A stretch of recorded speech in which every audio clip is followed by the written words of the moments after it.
Mr. Diaz, it is a pleasure to be with you today and to hear your thoughts as the guest host of the Fortnightly Music Book Club. You've had a varied career, principal viola in both the National Symphony and the Philadelphia Orchestra.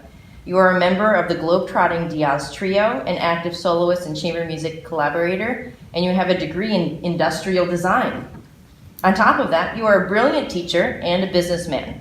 I am thrilled to be with you here today in the heart of Philadelphia inside the historic mansion, which is the cornerstone of the famed Curtis Institute of Music. Our topic is, broadly, the Curtis Institute of Music, and we have been reading from several books. Today we will be speaking about Powerhouse, Insider Accounts into the world's top high-performance organizations.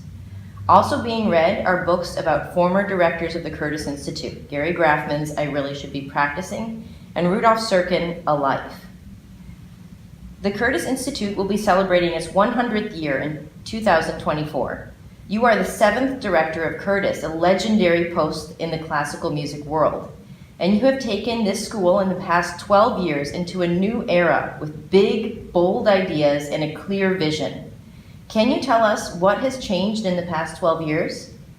Well, a lot has changed in the last 12 years. I think that one of the most important changes that has taken place at Curtis is the fact that we are much more focused on the educational side of the student's life as opposed to just the musical training side.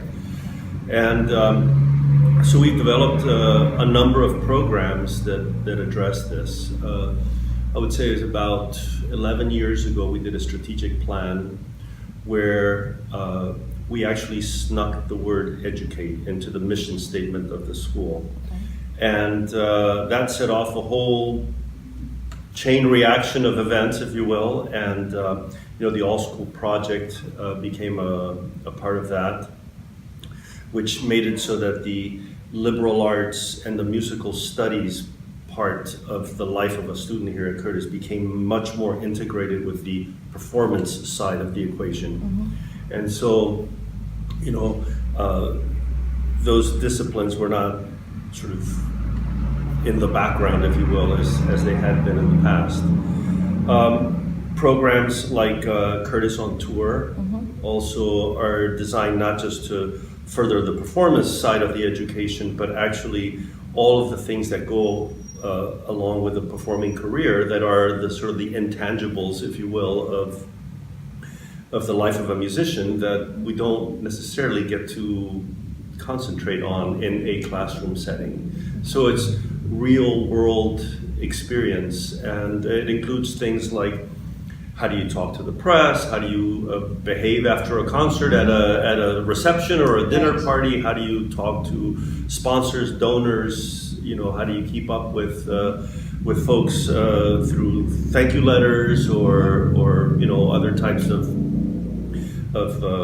opportunities that way, and also to give our students the chance to teach a little bit. And so they're developing other skills, not just the performance skill, but also can they start to think about the life of a musician, including the giving back to the next generation by teaching. And so they do master classes, they do lessons, they do seminars, they do work with local youth orchestras, they may go to a high school or an elementary school, or they may go to a retirement home. I mean, all types of things, a nursing home. Right. So all types of activities that really should be part of the daily life of a musician. So, we've really started to focus on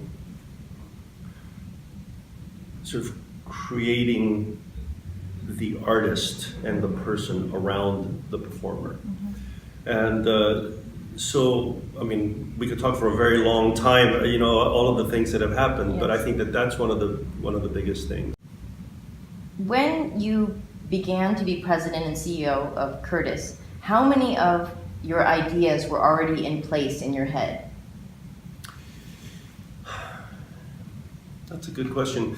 I think that it was creating that strategic plan mm-hmm. and spending a lot of time with faculty, students, trustees, friends, alumni. Mm-hmm. I think a lot of those conversations actually started to formulate certain, and you know, sometimes answering, you know, coming up with something that would address a request by either a group, be it students or trustees.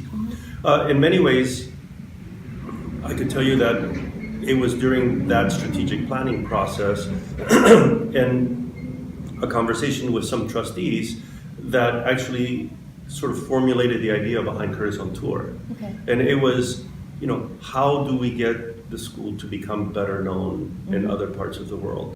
Perhaps for the school to really truly be an international place, it had to have a broader reach. Yes. And so, you know, Curtis on Tour was something that we did as a way to combine a few of these little issues, if you will. You know, could we give the students a more unique opportunities, you know, by touring with faculty and alums, and could we bring the alumni group closer to the school? Because usually, you know, when you and I graduated, it was congratulations, go forth, conquer, and don't forget us, hopefully. Yeah, right. You know, and now there's a much more intentional effort to make sure that the alumni, you know, they're an incredible resource for the school, for the students, you know. And an international, it's like an international web. And the reach of the reach of the,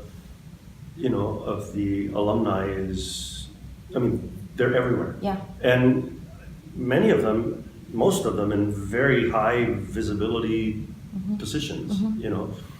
And so we have seen now with, you know, like Summerfest, that students from Latin America are starting to be a fairly, you know, strong contingent of the population of Summerfest, you know, and that was an area where we really didn't have much recruiting power, you know, at all. And now kids are coming to Summerfest and then they want to audition for Curtis, and this is a great thing. And we see with what's happening in Latin America with the youth orchestra program, not just in Venezuela, but in, you know, you see it in Peru, you see it in Chile, you see it in Argentina and in Brazil.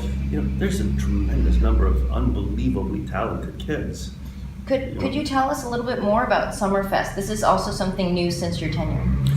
Well, Summerfest, we were able to create Summerfest as a result of the fact that we have a new building. Okay. So the building came first. The building is also a new thing since you... Yeah, so, you know, that was one of the things that we addressed in that first strategic plan, you know, which was a 5-year plan. It was a very sort of inward-looking plan. You know, what do we need? Yes. You know, like what are some of our really pressing needs right now? And one of those needs was we needed more space. I mean, Curtis was in a situation, I felt that, you know, we were constantly having to make decisions about doing or not doing things depending on what we could actually program space-wise. But although the student body and the faculty ratio remained, I think, essentially constant since 1924. Well, what we did is more than double, almost triple the square footage of space available to Curtis students and faculty. And so, you know, you remember and I remember that finding a place to practice at Curtis, impossible. It was not possible. You know, one of those little teeny hot rooms up in the top. A broom closet became a very tidy little practice room. Right. You know, and so there were some real issues, you know, and you know, this is an amazingly beautiful building, and I've always told the trustees, you know, we should treat this building as we would an incredibly beautiful old instrument. And, you know, when it's overused to that extent, then, you know, the summer months were really just about putting this place back together again, you know, replacing doors and, you know, fixing floors and carpeting that had been walked through and, you know, bathrooms that needed, you know, upgrading. And so what it's done, you know, the new building really, it allowed us to just have more elbow room. And also for the freshmen, is it only freshman housing? Actually, it's about, we can house about half the student body. You're kidding. So we can fit about 88 students in there. So it's about almost exactly half the school. I remember coming here and being so overwhelmed trying to find a place to live, and then figuring out how to go to the grocery store, and how much does a person need to eat, and how long does it take to make a sandwich, and then run back to, and so much of my life was revolved in that first year around basic human maintenance. And I'm staying in the dorms now. And socially, everyone's intermingled. There's places to play, places to go outside, up high on the roof, and it's just wonderful. No, it's completely changed the life of the community in many ways. And now we think, how did we ever make do without it? And well, you make do as you can. So, we realize now that the school has in many ways become much more international in many ways. Yes. We are, getting students from new parts of the world, which is great.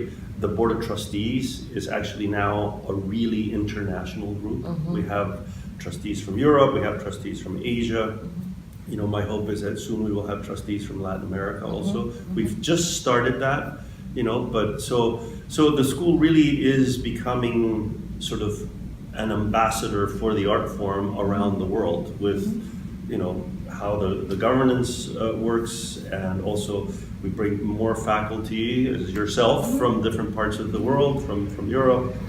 And that's one of the things that I think one of the benefits of my playing is that, when I go to Europe or to Asia to play, right. I meet people, I can invite them to come back to do a project, a residency, to come in as a guest conductor, or and we make contacts for Curtis on tour all over the world, which is great. Yeah. What else would you like to accomplish before the centennial, which is in 2024? Well, look,